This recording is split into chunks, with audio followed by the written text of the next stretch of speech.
आज का हमारा टॉपिक है मर्क्यूरस सल्फेट इलेक्ट्रोड। अब देखिए, ये जो मर्क्यूरस सल्फेट इलेक्ट्रोड है वो एक प्रकार का कैलोमल इलेक्ट्रोड ही है। ये जो इलेक्ट्रोड है यानी कि मर्क्यूरस सल्फेट, वो हमशक्ल है, जुड़वा है कैलोमल इलेक्ट्रोड का। तो आप इसको कैलोमल इलेक्ट्रोड भी कह सकते हैं, लेकिन विदाउट क्लोरीन वाला। तो आइए डिटेल में समझते हैं। अब देखिए, इसका जो पूरा कंस्ट्रक्शन, वो जो सब कुछ है वो कैलोमल जैसा ही है।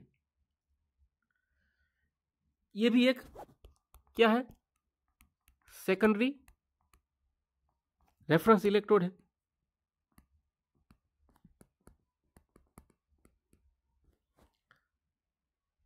तो क्वेश्चन ये होता है, कैलोमल में और इसमें ज्यादा कुछ डिफरेंस है नहीं, तो फिर इसको बनाया क्यों गया? तो देखिए, जहां पर भी हमें क्लोरीन फ्री एनवायरनमेंट चाहिए, यानी कि मान लीजिए हमें कोई ऐसा इलेक्ट्रोड चाहिए जिसमें क्लोरीन बिल्कुल ना हो, तो वहां पर हम क्या यूज करेंगे? मर्क्यूरस सल्फेट इलेक्ट्रोड का यूज करेंगे। तो आइए डिटेल में हम समझते हैं इसके बारे में। देखिए, ये जो मर्क्यूरस सल्फेट यानी कि Hg2SO4 इलेक्ट्रोड है, is used where chlorine free electrode is required. जहां पर भी हमें क्लोरीन फ्री इलेक्ट्रोड चाहिए वहां पर हम क्या करते हैं? इसका यूज करते हैं। यानी कि आसान भाषा में कहे तो क्लोराइड की जगह पर यहां पर क्या आ जाएगा? सल्फेट आ जाएगा। अब हम बात करते हैं इसके कंस्ट्रक्शन की। तो देखिए, हमारा जो कैलोमल इलेक्ट्रोड था वो भी एक मेटल और उसके स्पेरिंगली सोल्यूबल सोल्ट का इलेक्ट्रोड था। उसी प्रकार से ये भी मेटल और उसके स्पेरिंगली सोल्यूबल सोल्ट का इलेक्ट्रोड है। फर्क इतना है, वहां पर जो हमें मेटल यूज की गई थी Hg थे, यहाँ पर भी Hg है, लेकिन जो स्पेरिंगली सोल्यूबल सोल्ट था वो Hg2Cl2 था, लेकिन यहाँ पर Hg2SO4 है। मर्क्यूरस सल्फेट है, वहां पर क्या था? कैलोमल में मर्क्यूरस क्लोराइड था, यहां पर क्या है? मर्क्यूरस सल्फेट है। फर्क सिर्फ इतना ही है कि कैलोमल में मर्क्यूरस क्लोराइड का as a sparingly soluble salt use किया जाता है, जबकि मर्क्यूरस सल्फेट इलेक्ट्रोड में मर्क्यूरस सल्फेट जो है उसका यूज किया जाता है।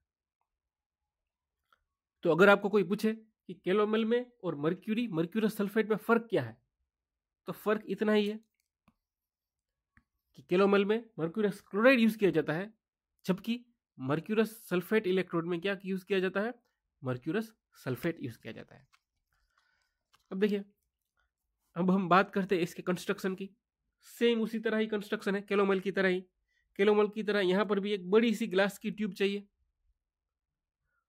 और जो बड़ी ग्लास की जो ट्यूब है उसमें सबसे नीचे क्या भरते हैं हम? सबसे हम नीचे फिल करते हैं मर्क्यूरी मेटल को। तो ये रही मर्क्यूरी मेटल। इसको रुकिए, मैं इसको हाईलाइट करता हूं। तो देखिए, यहां पर ये मर्क्यूरी मेटल फिल की जाती है, और कैलोमल में उसके ऊपर हम क्या फिल करते थे? उसका स्पेरिंगली सोल्यूबल सोल्ट, जो कि क्लोराइड होता था, यानी कि मर्क्यूरस क्लोराइड होता था। लेकिन यहां पर हम क्या भरेंगे? मर्क्यूरस सल्फेट भरेंगे, यानी कि Hg2SO4 भरेंगे। और उसके ऊपर कैलोमल में हम KCl का सॉल्यूशन यूज किया करते थे, लेकिन ये तो क्लोरीन फ्री इलेक्ट्रोड है, तो हम क्या करेंगे? हमें कुछ सल्फेट वाला चाहिए, तो हम क्या लेंगे? K2SO4 लेंगे। अगर आप चाहे H2SO4 तो वो भी ले सकते हैं, लेकिन नेगेटिव आयन जो है वो क्या होना चाहिए? सल्फेट ही होना चाहिए। तो इस प्रकार से ये जो बड़ी ट्यूब होती है, बड़ी ग्लास की ट्यूब, उसमें सबसे नीचे मर्क्यूरी, उसके ऊपर उसका sparingly soluble salt mercurous sulphate, और उसके ऊपर क्या भरा जाता है? K2SO4। यहां पर जो SO4-2 का जो कॉन्सेंट्रेशन है वो डिसाइड करेगा कि पोटेंशियल इस इलेक्ट्रोड का कितना होगा। सेम कैलोमल की तरह ही। और ये जो बड़ी जो ग्लास ट्यूब है उसके साइड में एक छोटी सी बेंट ग्लास ट्यूब भी होती है, छोटी ग्लास ट्यूब होती है। वहां से हम क्या करते हैं? सॉल्यूशन को फिल करते हैं। मान लीजिए मुझे K2SO4 फिल करना है, तो मैं यहां से फिल करूंगा।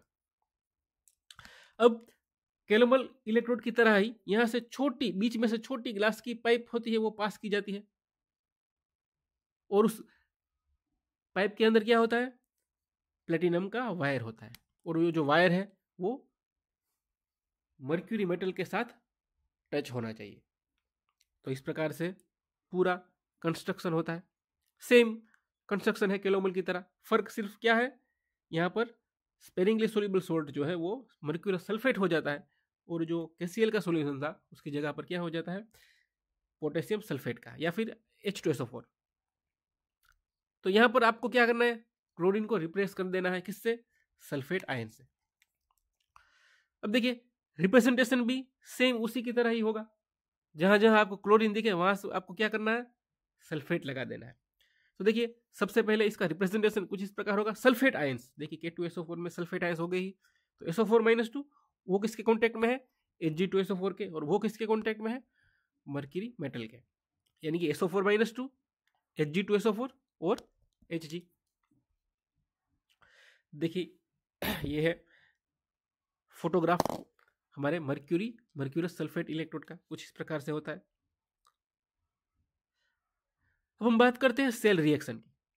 अब देखिए आपको पता ही है कि ये जो हमारा इलेक्ट्रोड है, मान लीजिए वो किसी ऐसे इलेक्ट्रोड, मान लीजिए कोई C इलेक्ट्रोड है, कुछ ऐसे इलेक्ट्रोड्स के साथ जुड़ा है, और ये जो C है उसका रिडक्शन पोटेंशियल बहुत ही ज्यादा है, यानी कि उसका रिडक्शन होगा, और ये हमारा जो मर्क्यूरस सल्फेट इलेक्ट्रोड है, मान लीजिए उसका ऑक्सीडेशन पोटेंशियल ज्यादा है, तो वो ऑक्सीडेशन करेगा, उसका ऑक्सीडेशन होगा।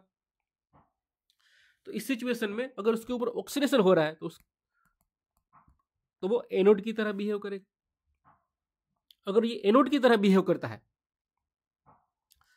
तो इसकी रिएक्शन क्या होगी वो हम देखते हैं। तो देखिए सबसे पहले एनोड की तरह बिहेव कर रहा है, यानी कि उसके ऊपर ऑक्सीडेशन हो रहा है, तो ऑक्सीडेशन किसका होगा, देखिए K2SO4 में K+ होता है, उसका तो ऑक्सीडेशन फर्दर हो नहीं सकता, तो बचा क्या, तो बचा है Hg मेटल। तो सबसे पहले क्या होगा, ये जो मरकरी मेटल होगी उसका ऑक्सीडेशन होगा, सेम केलोमल की तरह ही।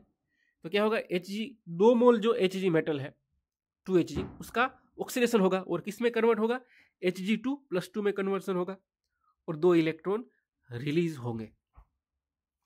फिर से यहां पर मैं लिखता हूं, देखिए Hg में से अगर एक इलेक्ट्रॉन रिलीज होता है तो Hg+ होता है, उसी प्रकार से दूसरा Hg होता है, उसमें भी एक इलेक्ट्रॉन रिलीज होता है, तो क्या बनता है, Hg+ बनता है, प्लस इलेक्ट्रॉन माइनस।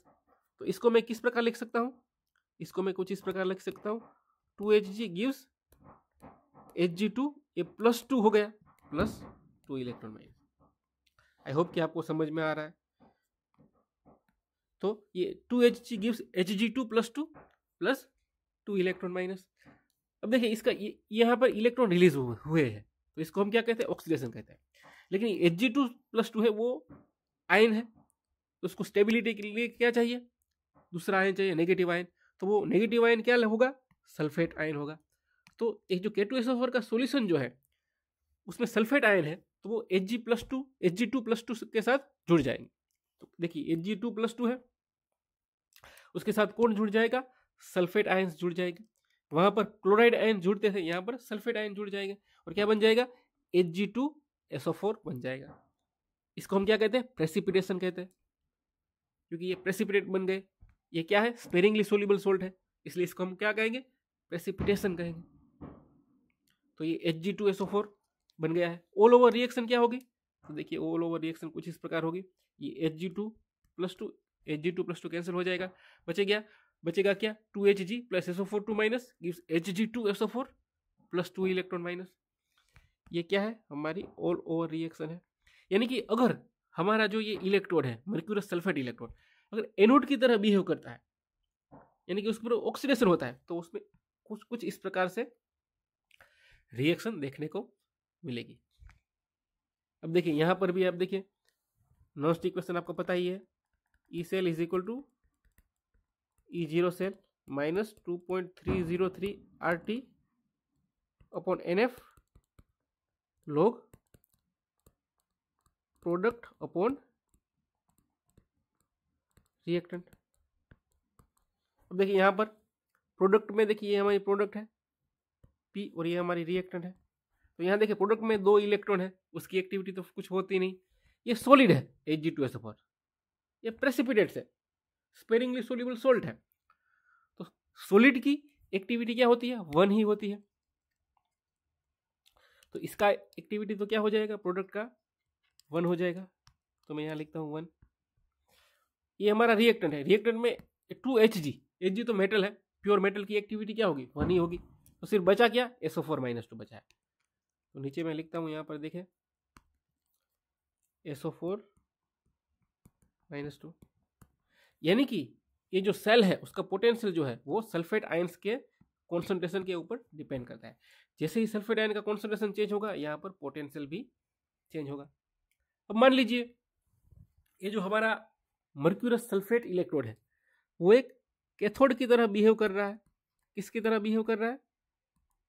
कैथोड की तरह बिहेव कर रहा है। मान लीजिए हमारे कोई ये C नाम के कोई दूसरे इलेक्ट्रोड के साथ कनेक्ट हुआ है, उधर C नाम का इलेक्ट्रोड है उसका ऑक्सीडेशन पोटेंशियल ज्यादा है, इसका हमारा जो मर्क्यूरस सल्फेट है उसका ऑक्सीडेशन पोटेंशियल कम है, रिडक्शन पोटेंशियल ज्यादा है मान लीजिए, तो ये कैथोड की तरह बिहेव करेगा, यानी कि उसका रिडक्शन होगा। अगर इसका रिडक्शन हो रहा है तो किस प्रकार से रिएक्शन होगी वो हम देखते हैं। तो देखिए सबसे पहले क्या होगा, ये जो हमारा मर्क्यूरस सल्फेट है उसका आयोनाइजेशन होगा। सेम यहाँ पर कैलोमल की तरह ही रिएक्शन होती है, यानी कि Hg2SO4 है वो किस में कन्वर्ट होगा? Hg2+2 में कन्वर्ट होगा, प्लस SO4 - 2 में कन्वर्ट होगा, यानी कि आयोनाइजेशन होगा। देखिए इसका Hg2SO4 मर्क्यूरस सल्फेट है, उसका आयोनाइजेशन क्या होगा? Hg2+2 plus SO4 - 2। और ये जो Hg2+2 है वो क्या करेंगे? वो 2 इलेक्ट्रॉन लेंगे और किस में कन्वर्ट हो जाएंगे? Hg मेटल में कन्वर्ट हो जाए। इसको हम क्या कहेंगे? रिडक्शन कहेंगे। क्यों? क्योंकि देखिए यहाँ पर इलेक्ट्रॉन ले रहा है, इसलिए इसको हम क्या कहेंगे? रिडक्शन कहेंगे। तो ऑल ओवर रिएक्शन जो है वो किस प्रकार होगी? देखिए Hg2+2 यहाँ पर भी सेम है, कैंसिल हो जाएगा। क्या बचेगा? Hg2SO4 + 2 electron minus gives 2Hg + SO4 - 2।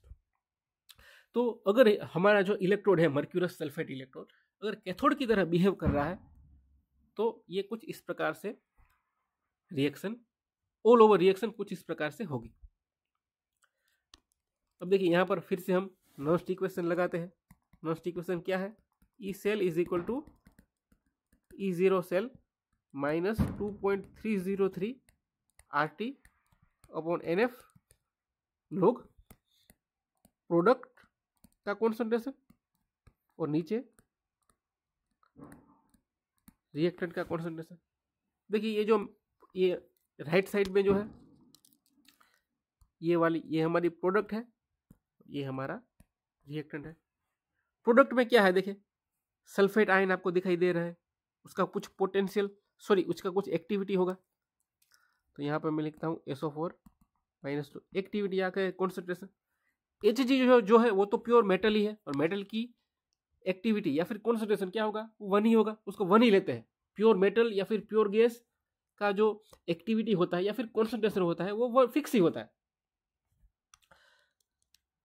Reactant में ये तो 2 इलेक्ट्रॉन है, उसका तो एक्टिविटी कुछ होता नहीं। और ये जो Hg2SO4 है वो सॉलिड है और प्योर सॉलिड का एक्टिविटी भी क्या होता है? 1 होता है। यानी कि हम ऐसा कह सकते हैं कि ये जो 1 है वो उसको मैं निकाल ही देता हूँ, तो सिर्फ क्या बचेगा? SO4 - 2 बचेगा। यानी कि ये हमारा जो मर्क्यूरस सल्फेट इलेक्ट्रोड है उसका जो पोटेंशियल है वो सल्फेट आयन के कॉन्सेंट्रेशन के ऊपर ही डिपेंड करता है। जैसे जैसे सल्फेट आयन का कॉन्सेंट्रेशन बदलेगा उसी प्रकार से पोटेंशियल ई सेल भी इस इक्वेशन यानी कि नॉस्ट इक्वेशन के मुताबिक बदलेगा। तो ये था हमारा मर्क्यूरस सल्फेट इलेक्ट्रोड।